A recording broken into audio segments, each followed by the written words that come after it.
itangazo ni itangazo cyangwa twabonye amabwiriza ni amabwiriza mashya agiye kuzajya agenga insengero.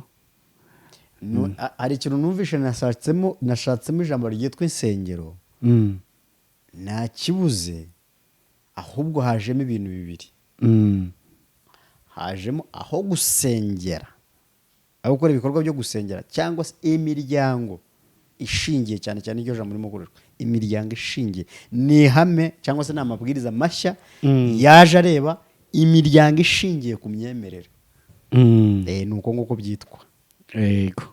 Na bariya basenge za Ryangombe nabo barimo. Of course nabyo no si imyemerere. Ni imyemerere. Yego. Ubwo nusenga igiti. Ariko mu bushize yego, hari ibiganiro tweze kujya dukora nyine insengero z'ifungwa, twumvishe ko amabwiriza yagendaga ashingiye ku myemerere.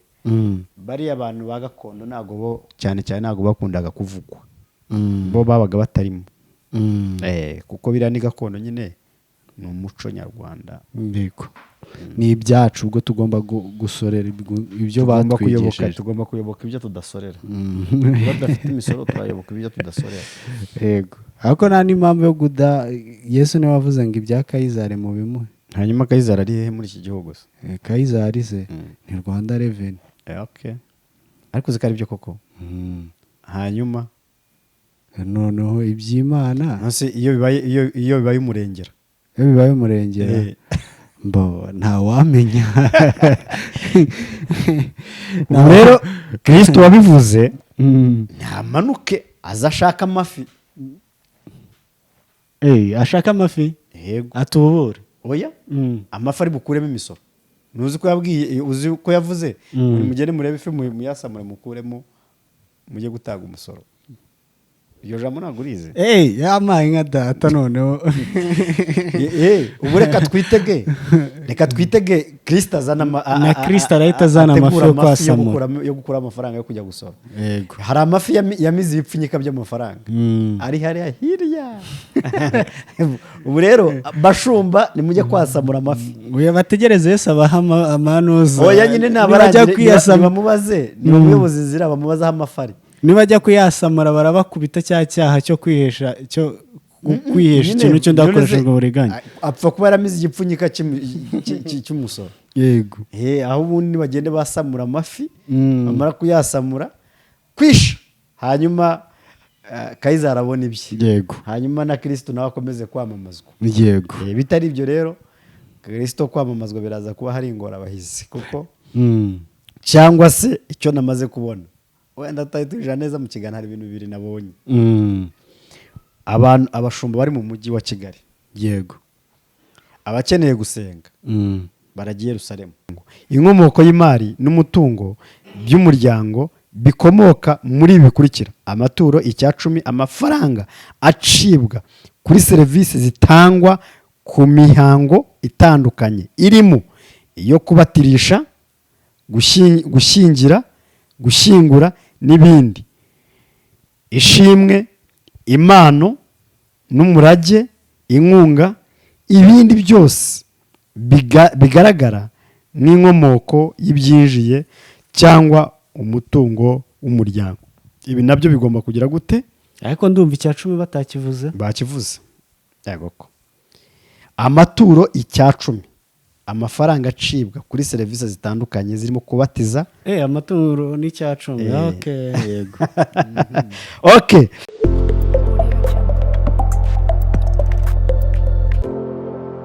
Kongeye kubasuza inshuti bakunzi ba Dia Watch TV aho muherereye hose mu mpande z'isi. Uwiteka Imana akomeza bishimire kandi akomeza bagure imirimo y'amaboko yanyu. Nimwe bacu, nimwe bo kwifurizwa ibyiza. Rero reka tubibifurize, naho bitameze neza turabizi ko Uwiteka Imana agifite amaboko kandi ataretse gukorera abiwe. Rero niyo mpamvu kwiganyira bitari ngombwa. Ubu ngubu n'uyu munsi, ejo bikagenda neza. Nk'uko mubyumva ni Christian mugiye kubana, kandi imbere murahabona inshuti umuvandimwe musanzwe mubana hano kuri Dia Watch TV. Ndagira ngo muhe umwanya abibwire kandi asuhuze inshuti ze aho zerereye hose ku isi. Ni karibu Pastor. Urakoze cyane, ndagushuhuje yego nabikirije meze neza. ndashima imana. Reka dusuhuze inshuti zacu ziri hirya no hino zakadasohoka zibana natwe hano mu Rwanda. Ndasuhuza abayobozi b'amatorero, abashumba, abareverand, ababishop, abapotre, ndetse n'abandi bose bahamagara imihamagaro itandukanye yo gukorera Imana. Reka tubasuhuze, reka dusuhuze abakozi bari mu buzima busanzwe bwa buri munsi, cyane cyane tunasuhuze n'abakozi bakora mu akazi ko mu ngo. Nabo harimo badukurikirana, nabo turabashuhuje. Reka dusuhuze abamotari, dusuhuze abashoferi, dusuhuze ingabo z'igihugu zishinzwe kubungabunga umutekano w'igihugu, dusuhuze polisi y'igihugu ishinzwe kubungabunga umutekano w'abantu n'ibintu. Imana rero ibaha umugisha. Turasuhuza abantu batandukanye bari hirya no hino bose, abari mu bihugu duhana imbibi, mu gihugu cya Uganda, Burundi, Tanzania, Congo, ndetse n'ibihugu biri hirya Afurika, biri hirya yacu cyane, Kenya n'ibindi bihugu bitandukanye birimo abantu badukurikirana batwumva. Mwese tubatereka yambo turabashuhuje. Reka dusuhuze abantu bari bwota amasimbi mu ntara ya 5 y'aba diaspora, ndetse no hirya no hino mu bihugu bitandukanye. Twongeye gusuhuza abakunzi bacu bari muri Amerika, bamwe abandi bari muri Korea y'Amajyepfo, abandi bari mu Bufaransa, bose tubatereka yambo. Ndetse n'abandi batandukanye bose turabashuhuje. Ni karibu kuri Dia Wacu TV, ndetse tubasaba ko mwakanda subscribe, mugasharinga, comment ni ikintu cy'ingenzi, hanyuma Imana ikabaha umugisha, ndetse mukarushaho kubisangiza n'abandi rwose kugira ngo tubashe kugubwa neza. Yego Rero uko mubimenyereye ni jewe Fred Sabiti ubakunda. Imana ibaha umugisha. yego pastor, nanjye kanongeraho akantu n'ubundi birasa nk'ibiza guhuriramo. N'ubundi tugiye kuvuga ku bintu bijyanye n'imisoro n'izindi ngamba zagiye zifatwa ahantu hamwe na hamwe. Nanjye ndi kugira ngo nkomeze nkangurire abantu kujya kumenyekanisha imisoro yabo. Twabonye Rwanda Revenue yavuze ko mu misoro yasoneye abantu igera kuri miliyaridi 127 zirenga yasoneye. Yego, ni ukuvuga ayo ni amafaranga yari bwinjize, ariko kuko yabwiye abantu bagende bamenyekanisha ibyabo, imitungo itimukanwa bamenyekanishe, bakurirweho imisoro imwe n'imwe n'ibihano by'ubukererwe. Rero Rwanda Revenue ubwo yahise isonera abantu amafaranga angana gutyo muri rusange. miliyaridi ubwo ni miliyari, reka tubivuge gutyo, zirenga 127. Yaduhombeje. Oya, ntabwo yaduhombeje, ahubwo yagiraga ngo itabara. Yaduhombeje. Yagira ngo itabara abantu. Yahombeje iterambere ry'igihugu, ahubwo bayikurikirane. Oya, n'ubundi ntabwo azabura hava, kuko tugiye kuvuga mu misoro ziranga. Tugiye kuvuga mu misoro, ni ukuvuga hari abasonewe bari butanga imisoro, hari abinjijwe mu gutanga imisoro. Urumva ko n'ubundi bimeze nk'ari magirirane. Oya, ntabwo ari magirirane, ahubwo ubwo baretse biya, ariko bafokasinze hari inyungu handi cyane. Niko umuntu wenda twabivuga gutyo, kuko byose ni ibyubaka igihugu. Harimo ibyo ngibyo birimo guhombya igihugu. Gusonera umuntu ushingiye kuki? Nyine hari abantu pastor, abantu batabimenye, batari bazi ko iyo mitungo igomba makuru n'amaradiyo n'icyo n'amakuru kuki batayakurikirana. Rega twebwe wenda twagira umugisha turabikurikirana bigakunda. Abantu bagomba kubikurikirana kuko abo dafite televiziyo afite radio. Ntabwo umuntu ashobora kuba afite umutungo utimukanwa ngo abure amafaranga yo kugura radio 5,000 cyangwa 10. Yego. Rero no kutayumva ni amakosa. Ni amakosa. Rero bagomba kujya gukurikirana gahunda za leta. Wabyumvishe nagenda akore. Rero aho ngaho Revenue yaduhombeje. Hari imihanda isa nabi, yakabaye amafaranga akaba akora imihanda. Yari menshi, ari gukora ibintu byinshi. Amafaranga ngo ni miliyaridi. Ubwo nukuvuga ngo ni hejuru ya 127 zirenga. Ni hejuru ya miliyari wenda simbizi. Cyangwa hari imihanda idakoze, hari umuhanda wa Kabuga Nyakariro hehe gutyo kuzamuka. Hari n'ahandi hantu twakoreraga ubuvugizi za Kayonza. Ubwo niho ndimo kujya.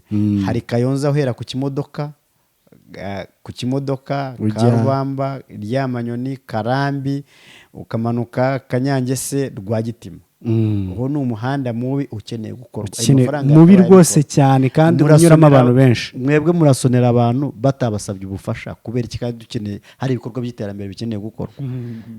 Rero nabufasha abasabye ntacyo reka bababarire. ahakenewe hari abantu batanga imbabazi bitari ngombwa ko ahakenewe ubufasha ntago buhaboneka ahubwo buraboneka aho budakenewe. Reka tugaruke mu kiganiro. Urumva so rero badufashe rwose bagende bakura mu muhanda wa Kayonza rwose Kayonza na Gatsibo. N'uyu nguyu wa hano n'uwa Nyakariro uzajya uva Kabuga ukagera mu Bugesera. Naho ni umuhanda ukenewe kandi ufite abagenzi benshi. Rero mwe murangwa murajya kutubwira ngo mwasoneye abantu kandi ibikorwa birabo bikeneye gukorwa. Ibyo gusonera ntabwo abakeneye ubufasha ntabwo barimo kubona ahubwo burabonwa n'abatabukeneye. Yes, katugaruke tutagenda cyane. Tugiye kugenda. Ni ukuvuga ngo twabonye itangazo. Ni itangazo cyangwa twabonye amabwiriza. Ni amabwiriza mashya agiye kuzajya agenga insengero. Hari ikintu numvishe nashatsemo ijambo ryitwa insengero. Nta kibuze ahubwo hajemo ibintu bibiri. Hajemo aho gusengera, aho gukora ibikorwa byo gusengera cyangwa se imiryango ishingiye cyane cyane iryo jambo ririmo gukoreshwa. Imiryango ishingiye ni ihame cyangwa se ni amabwiriza mashya yaje areba imiryango ishingiye ku myemerere. Ni uko nguko byitwa. Yego. Na bariya basenge za Ryangombe nabo barimo. Of course nabyo no si imyemerere. Ni imyemerere. Yego. Ubwo nusenga igiti. Ariko mu bushize yego hari ibiganiro tweze kujya dukora nyine insengero z'igifungwa. Twumvishe ko amabwiriza yagendaga ashingiye ku myemerere. Bariya abantu ba gakondo ntago bo cyane cyane ntago bakundaga kuvugwa. Bo babaga batarimo. Kuko biriya ni gakondo nyine ni umuco nyarwanda. Yego. Ni ibyacu ubwo tugomba gusorera ibyo batwigisheje. Tugomba kuyoboka ibyo tudasorera. Badafite imisoro turayoboka ibyo tudasorera.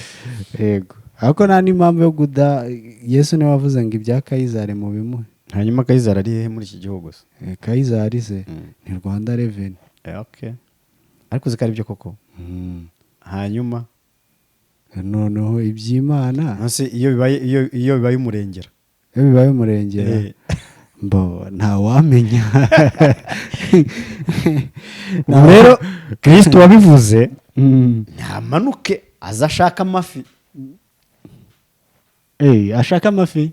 Yego. Atubure. Oya amafi ari bukuremo imisoro. Nuzi ko yabwiye uzi ko yavuze mugende murebe ifi muyasamure mukuremo mujye gutaga umusoro. Iyo jambo ntabwo urize. Yamaye nka data noneho. Ubu reka twitege Kristo azana na Kristo arahita azana amafi yo kwasamura yo gukura amafaranga yo kujya gusora. Yego. Hari amafi yamize ibipfunyika by'amafaranga. Ari hariya hirya.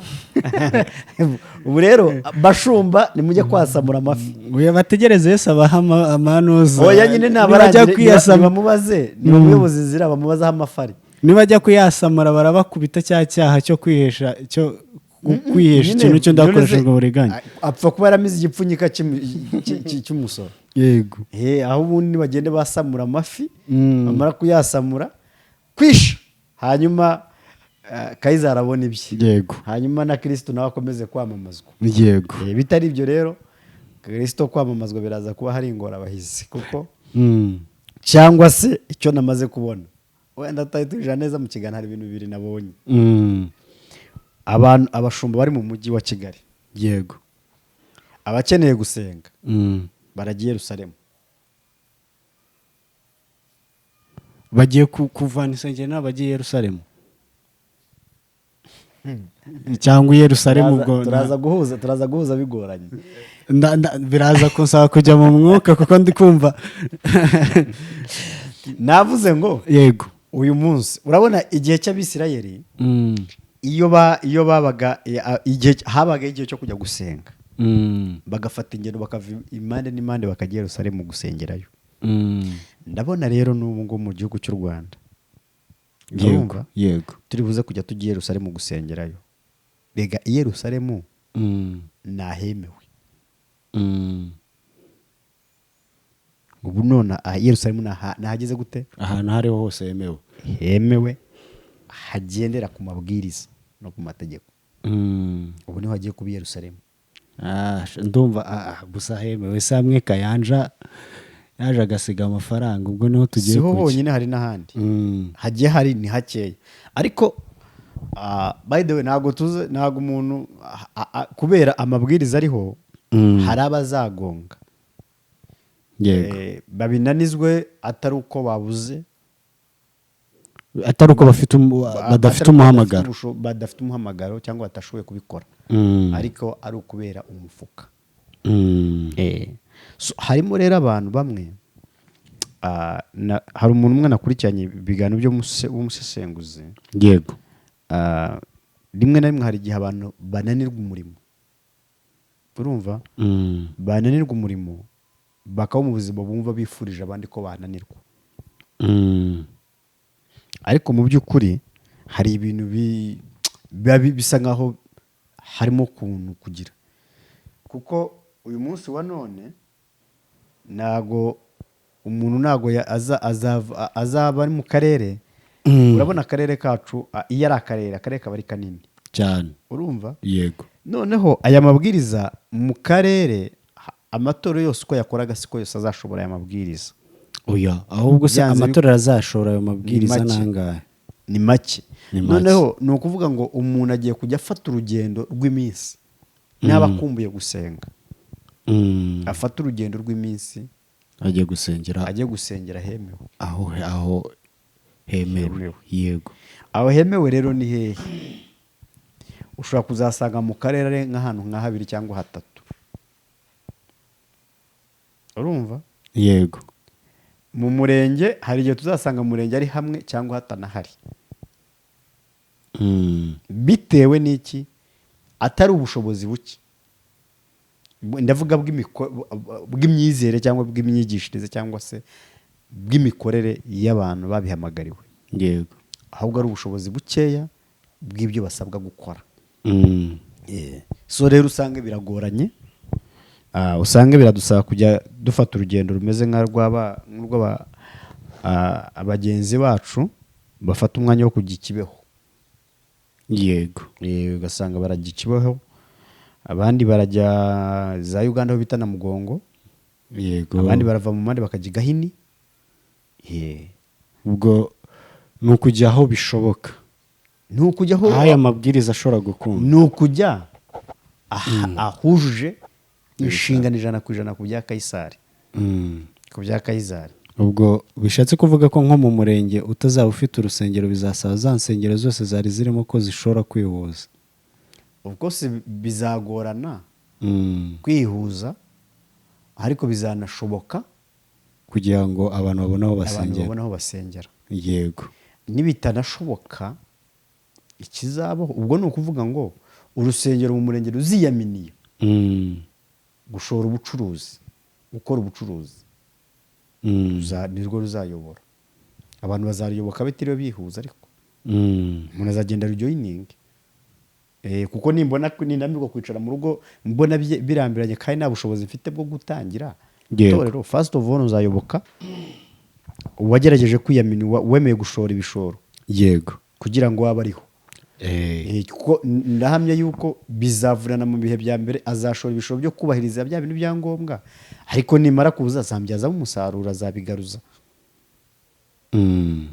Azabigaruza, kuko urugero nagenda akajya muri banki agakura amafaranga 5,000,000 akagenda akazitanga, akavugurura, wenda agiye kuri banki aguje 15,000,000, ntinde wo kuzishyura se. hari ikintu uvuze mita numva ayo mabwiriza yashyizweho, hari n'abantu bakoze kuko ibyo ngibyo bagiye kwaka amafaranga kugira ngo bavugurure insengero, ayo mabwiriza atari yazi.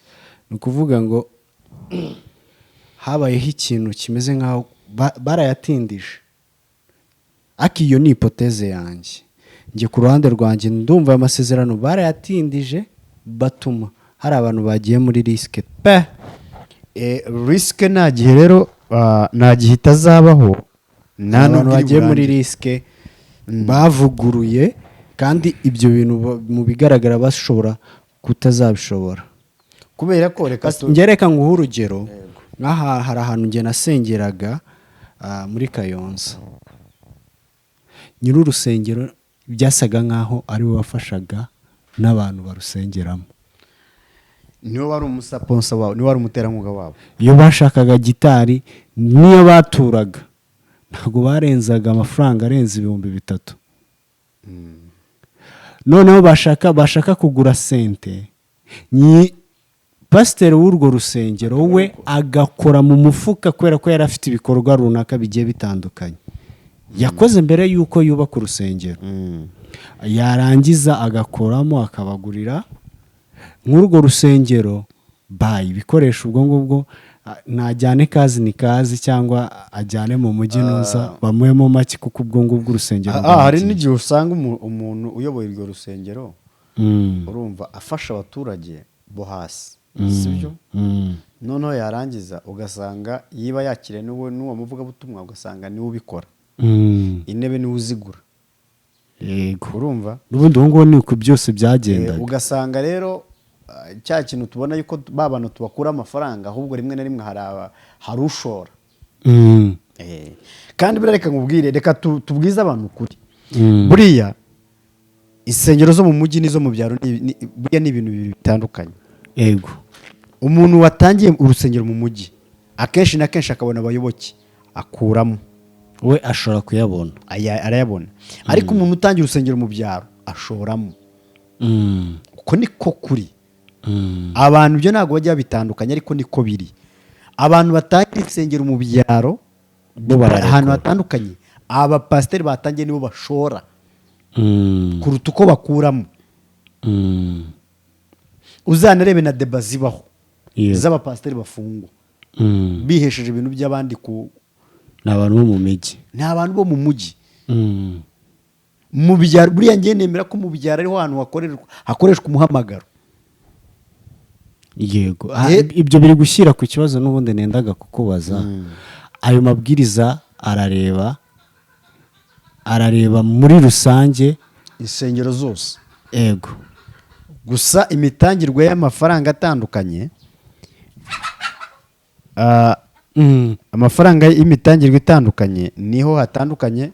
hamwe mu gihe byajya biba umwaka umwe gutanga amafaranga, umwaka umwe gusora, ahandi ayo mafaranga akaba yatangwa mu myaka 3. ariko iyo ushobora kumara umwaka, urumva udafite amafaranga, badashobora gutura amafaranga ashyika mu 500 mu mwaka.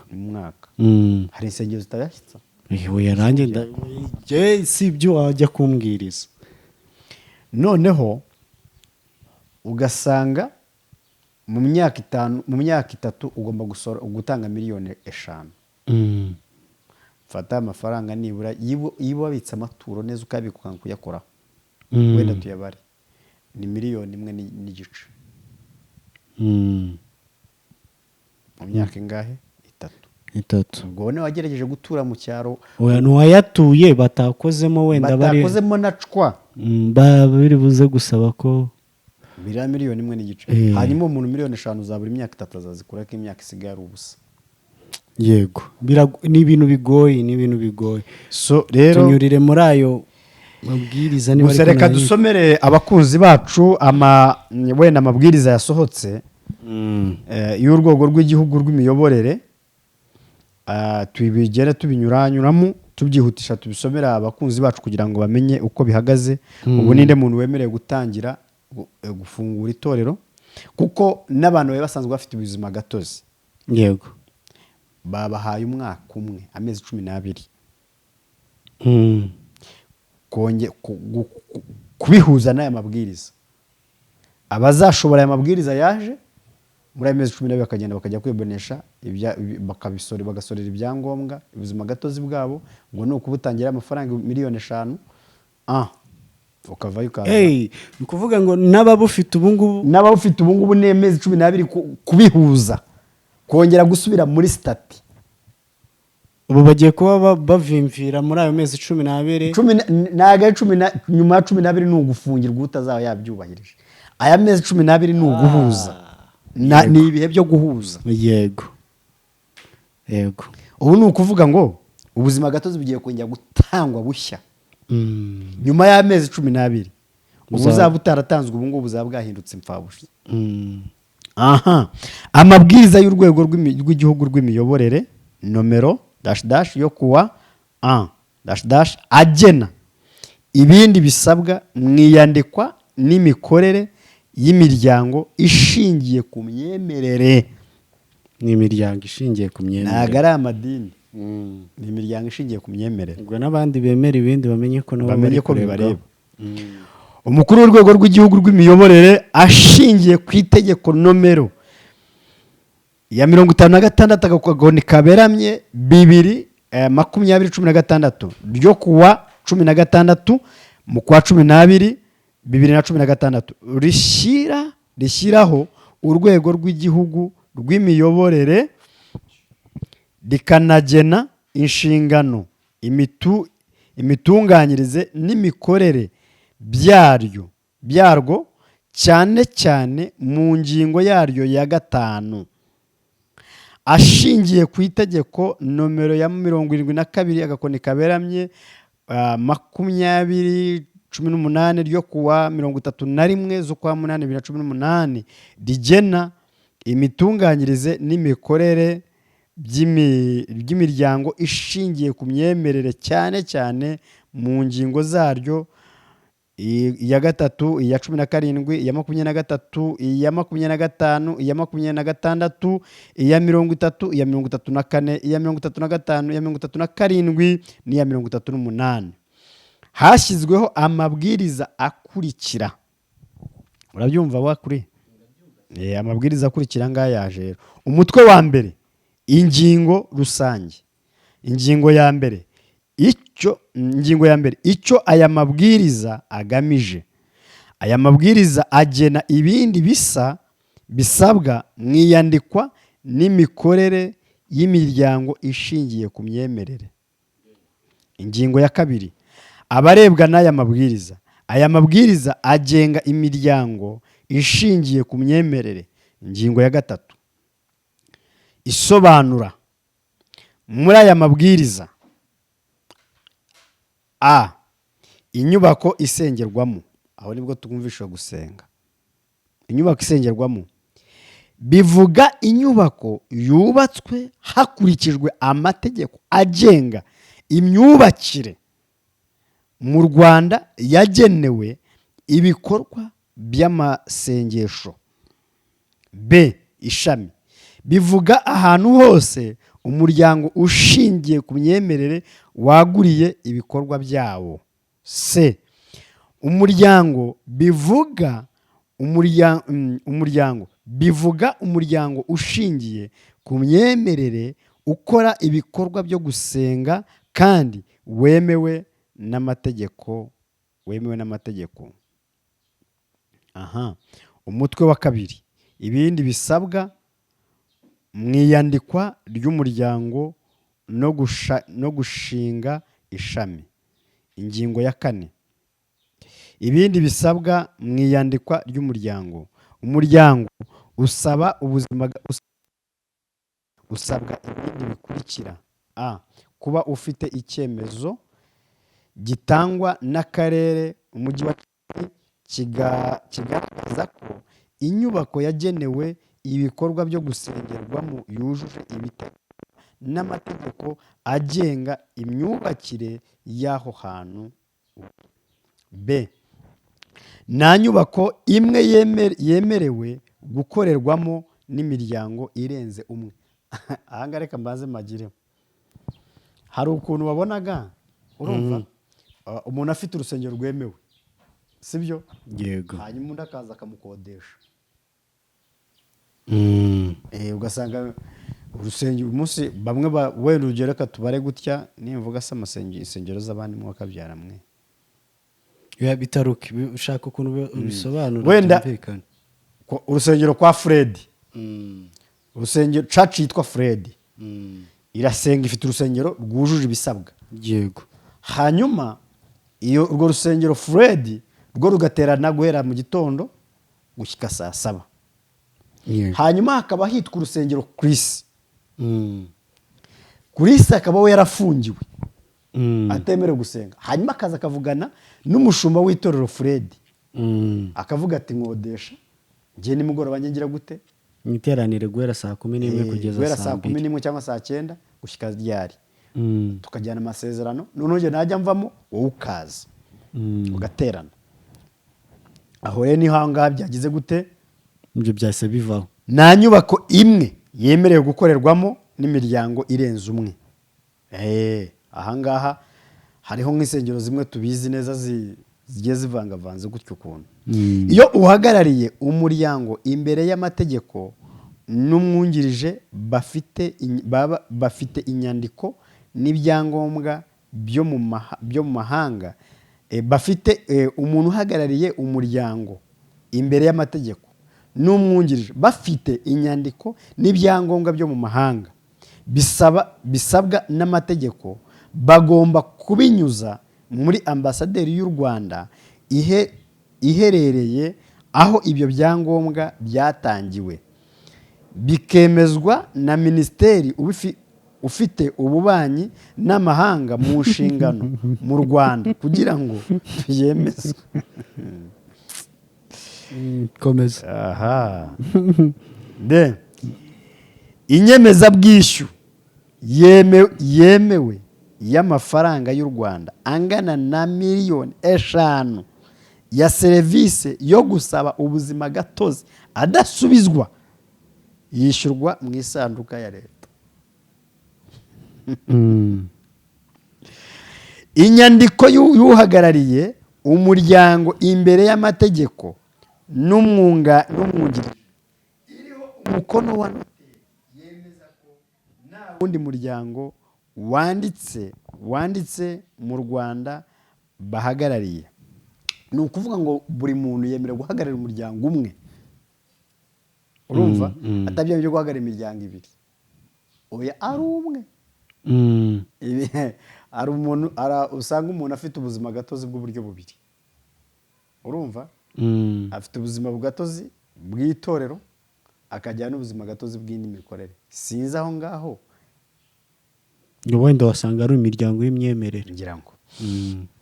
Icyemezo cy'imihwanire y'impamyabumenyi cyangwa impamyabushobozi mu by'iyobokamana ku bahagarariye umuryango imbere y'amategeko bize mu mashuri makuru cyangwa kaminuza byo mu mahanga, gitangwa n'urwego rubifitiye ububasha. Icyemezo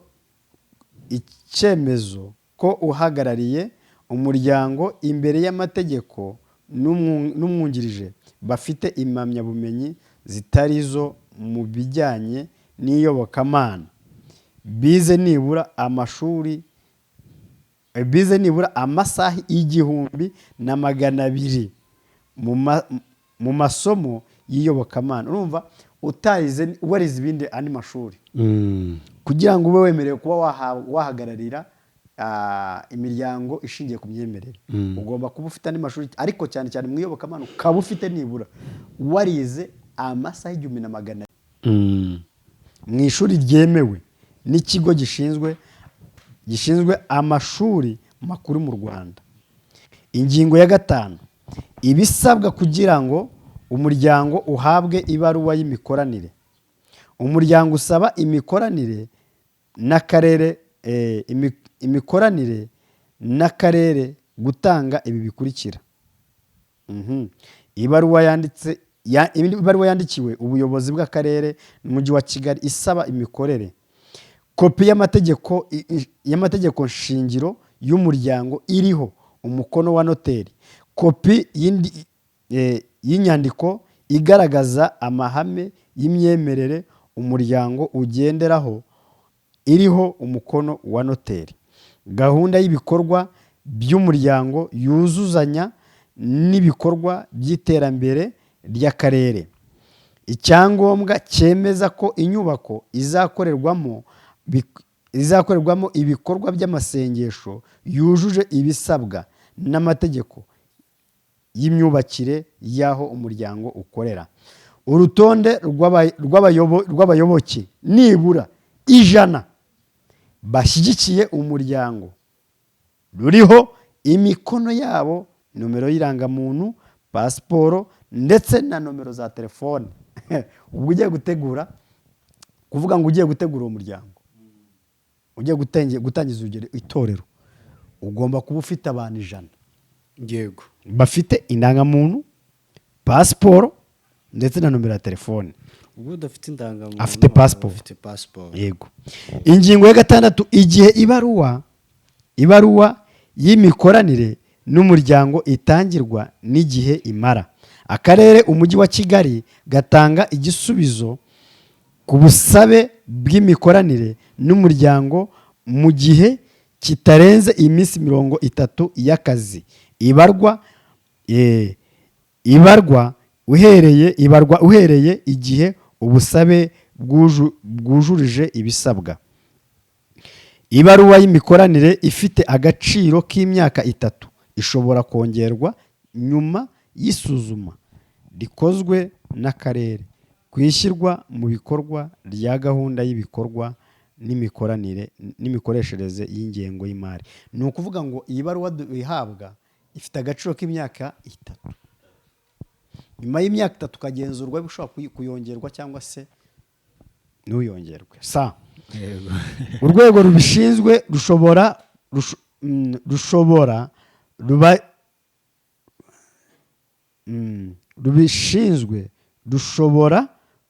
rubanje kubimenyesha, rushobora kubanza kubimenyesha cyangwa rutabanje kubimenyesha. Rushobora kubimenyesha cyangwa rutabanje kubimenyesha umuryango gukora igenzura ryigenga kugira ngo rumenye niba umuryango wubahiriza amategeko. Ingingo ya 7, ibindi bisabwa umuryango mu gushinga ishami. Umuryango wifuza gushinga ishami mu karere utanga inyandiko zikurikira: ibaruwa isaba yandikiwe ubuyobozi bw'akarere, hakagenwa kopi urwego rw'igihugu rw'imiyoborere, kopi y'icyemezo cy'ubuzima gatozi butangwa n'urwego rw'igihugu rw'imiyoborere, kopi y'inyandiko mvugo y'inama y'urwego rukuru rw'umuryango rwemeje gushinga ishami ndetse n'uzariyobora iriho umukono wa noteri. Gahunda y'ibikorwa yuzuzanya na gahunda y'uturere y'iterambere ry'akarere. Ariko reka ngende mbisimbuka sibyo? Ugenda ureba ingingo zigize. Ibyo ni ibintu bikora. Hanyuma ingingo ya 8, ibisabwa umunyamuryango wifuza guhagararira ishami ryawo.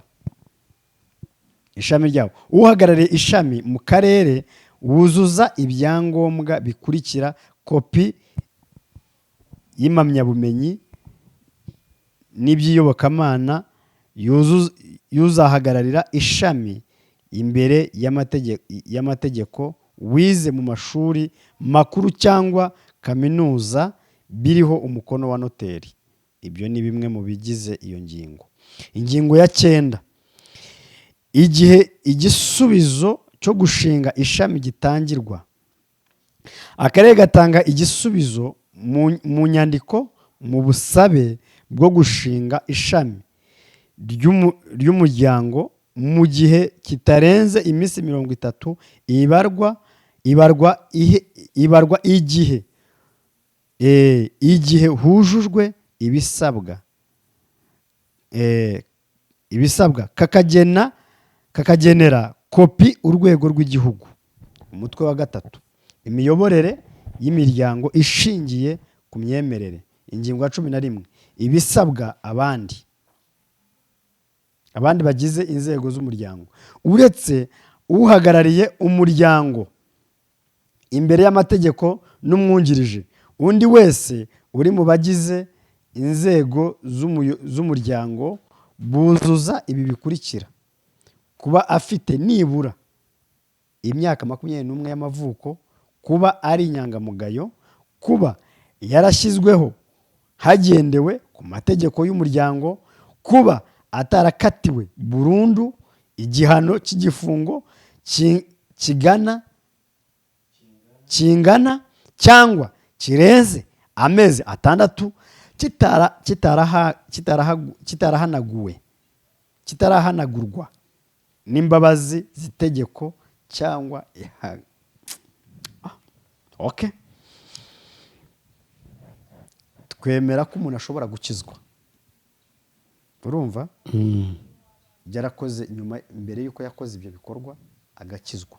Nyuma yo gukizwa akaba afite umuhamagaro. Imana ikora n'umuntu wagize kwihana, kandi kwihana kwa nyina bivuze ngo leta ingureho ubusembwa. Ushobora kwihana nk'ababarirwa nkaba umukozi w'Imana ngakora Imana, ibyo reka tubisimbuke. Ingingo ya 12 imicungire y'ibikorwa n'abakozi b'umuryango. Umuryango ushobora kugira ibikorwa bijyanye n'intego yawo. Imicungire y'abakozi bawo igengwa n'amategeko abigenga, kandi ubuyobozi bw'umuryango bugomba gutandukana n'ubuyobozi bikorwa bibushamikiyeho. Ingingo ya 13 ukurikirana ry'ibikorwa by'umuryango. Umuryango usabwa kwitabira ibikorwa by'ihuriro ry'abafatanyabikorwa mu iterambere mu karere bakoreramo, ihuriro ry'impuzamiryango n'impuzamiryango bisabwa gukurikirana imiyoborere n'imikorere y'imiryango yabyo. Umutwe wa 4 inshingano zo kwigisha abayobozi n'abayoboke b'umuryango kwirinda inyigisho ziyobya. Ubuyobozi bw'umuryango busabwe gutegura inyigisho z'ubukangurambaga no kwigisha abayoboke amategeko n'amabwiriza ugenga kwirinda inyigisho ziyobya no kwitabira gahunda za leta. Ingingo ya 14 inyigisho zitangwa n'umuryango cyangwa umwigisha ku giti cye. Inyigisho zitangwa n'umuryango cyangwa umwigisha ku giti zigomba kwibanda kuri ibi bikurikira: guteza imbere ubumwe no kwihangana, kwimakaza umuco w'amahoro mu Rwanda. Zibujijwe ibi bikurikira: izo ni intuza ivangura iryo ari ryo ryose, ivugo yanga, gushishikariza urugomo, guhakana, gupfobya, guca intege jenoside yakorewe Abatutsi, ingengabitekerezo ya jenoside, iterabwoba n'ubuhezanguni zitagamije ibikorwa bigamije indonke cyangwa inyungu ze bwite. Kandi n'aba yasoze ubundi reka wenda kubera ko igihe kirimo kugenda kidusiga, reka tugenda dusimbuka iyi kopi turaza kuyishyira hariya ku ntuza kugira ngo abantu bashobore kuyisoma bayikurikirane, sibyo? Yego. Ingingo wenda reka dusimbuke dushye ku ngingo ya 24. Ingingo ya 24 inshingano yo kugira nomero iranga usora. Umuryango ugomba kugira nomero iranga usora nk'uko amategeko y'imisoro abiteganya. Ubwo ni ukuvuga ngo buri torero rigomba kuba rifite tini namba. ubwo ngubwo ntago imiryango ishingiye ku myizerere iri bugume muri RGB, irahita ijya muri RDB kuko itangiye gusora. Ntabwo iri bujye muri RGB, irava irajya muri RD, barayandikisha muri RDB kuko igiye gusora. Of course. Inkomoko ingingo ya 25, inkomoko y'imari n'imitungo by'umuryango. Inkomoko y'imari n'umutungo by'umuryango bikomoka muri ibi bikurikira: amaturo, icya-cumi, amafaranga acibwa kuri serivisi zitangwa ku mihango itandukanye irimo iyo kubatirisha, gushyingira, gushyingura n'ibindi, ishimwe, impano n'umurage, inkunga, ibindi byose bigaragara n'inkomoko y'ibyinjiye cyangwa umutungo w'umuryango. Ibi nabyo bigomba kugira gute? Ariko ndumva icya-cumi batakivuze. Bakivuze. Yego ko. Amaturo, icya-cumi, amafaranga acibwa kuri serivisi zitandukanye zirimo kubatiza.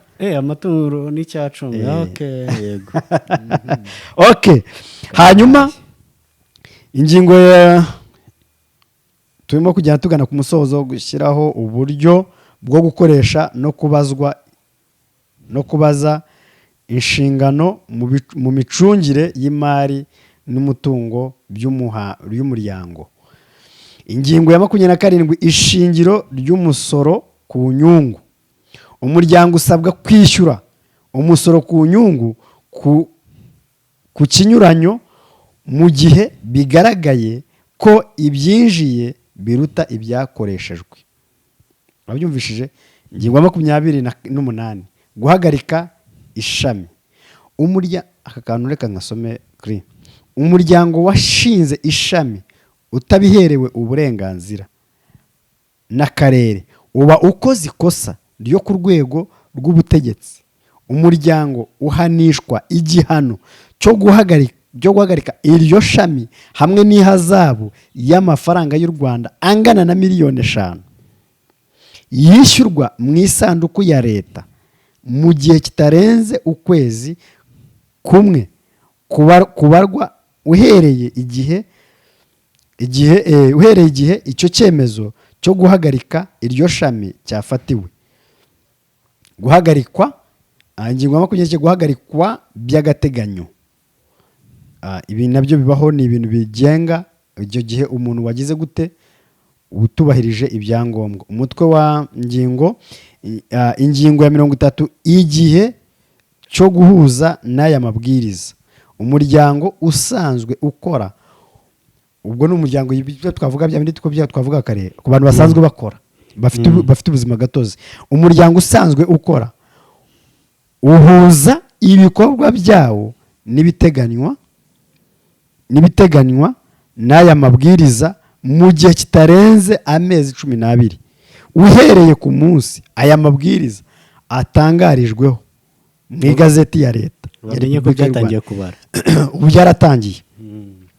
Ibyemezo byose by'imikorere byatanzwe n'uturere n'umujyi wa Kigali bizata agaciro nyuma y'amezi 12. Ni ukuvuga ngo abafite ubuzima gatozi bw'igihe cyatambutse bizata agaciro mu mwaka uri hehe, mu mezi 12 arangiye, muri mwaka nurangira abarwa igihe aya mabwiriza azaba amaze gutangazwa. Ingingo ya 31, amabwiriza nomero 001 konikaberamye 2019 yo kuwa 8 z'ukwa 3 2019 agenga imiryango ishingiye ku myemerere avanyweho. Ingingo ya nyuma, gutangira gukurikizwa. Aya mabwiriza atangira gukurikizwa ku munsi atangarijweho mu igazeti ya leta ya Repubulika y'u Rwanda. Murakoze. Ni ibintu twagiye tubisimbuka, ni birebire cyane. Ni birebire cyane ntabwo twabona ukuntu tubikoreho tugiye dusoma ingingo ku yindi, ariko buhoro buhoro tuza kujya tubisesengura buhoro. Hanyuma Chris, kuri ibintu bikeya wagiye wumva n'ibindi warebye, urabona itorero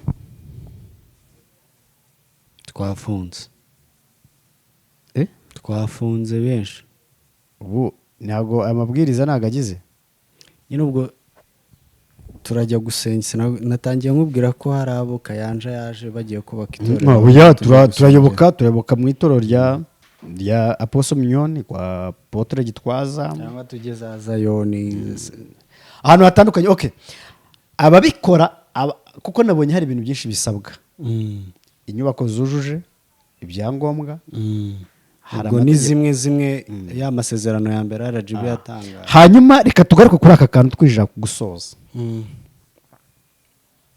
RGB yabeshe hari ibyo yatubeshyemo, yatumye amadini amwe n'amwe ajya gufata amakeredi, urumva, avugurure ageze ku byo bavugaga. None kugeza ubu iryemewe gukora ni irifite ibindi bisabwa.